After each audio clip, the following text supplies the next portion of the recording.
Cleopatra didn't just rule Egypt, she believed she was the reincarnation of Isis, the goddess of magic and motherhood. Here's why that mattered.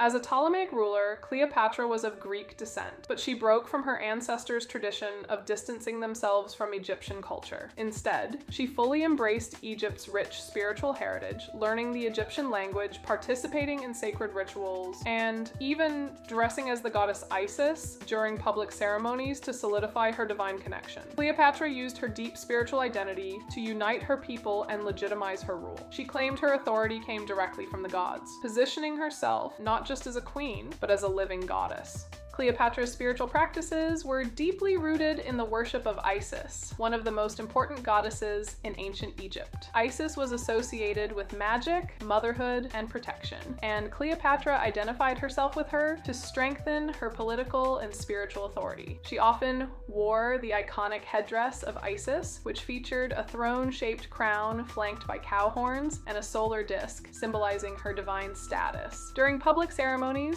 Cleopatra would embody Isis, performing rituals that reinforced her role as a bridge between the gods and her people.